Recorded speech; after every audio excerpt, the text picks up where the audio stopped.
तिरुपति बालाजी दर्शन करने के लिए एक आचार्य चरण दर्शन करने गए, जेठ के महीना में गए, बहुत गर्मी, और गर्मी में भी पहाड़ जो होते हैं वो और ज्यादा तपते हैं। पहाड़ पर है तिरुपति बालाजी, नारायण भगवान का मंदिर। तो उन्होंने जाकर के देखा कि इतनी गर्मी और इतना ताप से वो पूरा पहाड़ गर्म हो रहा था। उनके मन में भाव आया कि अगर श्री वेंकटेश भगवान तिरुपति बालाजी के मंदिर के बाहर एक सरोवर हो और उस सरोवर में जल भर दिया जाए तो इतने ताप में श्री ठाकुर जी को सरोवर के जल से थोड़ी थोड़ी शीतलता का अनुभव होता रहेगा।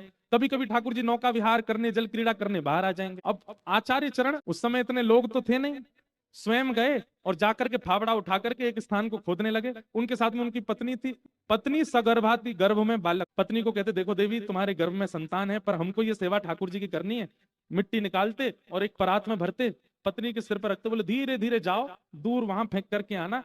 एक दिन आज हो गया, अब महीना, 2 महीना, साल, जब तक हो, बालक का जन्म भी यहीं हो जाए, ये सेवा करके जानी है ठाकुर जी के लिए, सरोवर बना के जाना है। 1 दिन, 2 दिन, 3 दिन, 4 दिन बीत गए। भीतर बैठे हुए ठाकुर जी को दया आने लगी, किन पर? उनकी पत्नी पर। सगर्भा है, गर्भ में बालक है, और ऐसे धीमे धीमे जाती हैं, जाके मिट्टी फेंकती हैं। सो ठाकुर जी एक छोटे से ग्वारिया का रूप धारण करके आ गए, और ग्वारिया का रूप धारण करके आए। जैसे ही वो माता जी मिट्टी डालने के लिए आई, ठाकुर जी उनसे बोले, सुनिए, मैं दौड़ने में बहुत निपुण हूं, आपके पतिदेव अगर देख लेंगे कि मैं सेवा करा रहा हूं तो नाराज हो जाएंगे, आप उनको मत बताना, पर आप वहां से मिट्टी लेके थोड़ी आगे आना, वहां से मुझे दे देना, मैं तुरंत डाल के आ जाया करूंगा। बोली ठीक है। इतने सुंदर सुकोमल ठाकुर जी, ऊंची सी धोती, महाराज कमर में फेंटा बांध करके आ गए। वो महापुरुष मिट्टी खोदें, एक परात में डालें, पत्नी को दें, पत्नी नेक आगे जाए, सो ठाकुर जी दौड़ के आमे लाइए, और सिर पर धर करके तुरंत दौड़ के जामे, डाल करके परात ला के उनको दे दें। अब यहाँ वो महापुरुष 2-3 परात मिट्टी भरते थे, लेकिन आज एक ही भरने लगे, इतने में तो पत्नी आ गई। उनका, देवी तुम दौड़ के जाती हो क्या? नहीं नहीं, दौड़ के तो नहीं जाती। तो यहीं फेंक देती हो क्या? बोले नहीं नहीं। क्या बात है, सही बताओ, इतनी जल्दी मिट्टी कहाँ फेंक के आई हो? तब उन्होंने बताया, बोले कि महाराज,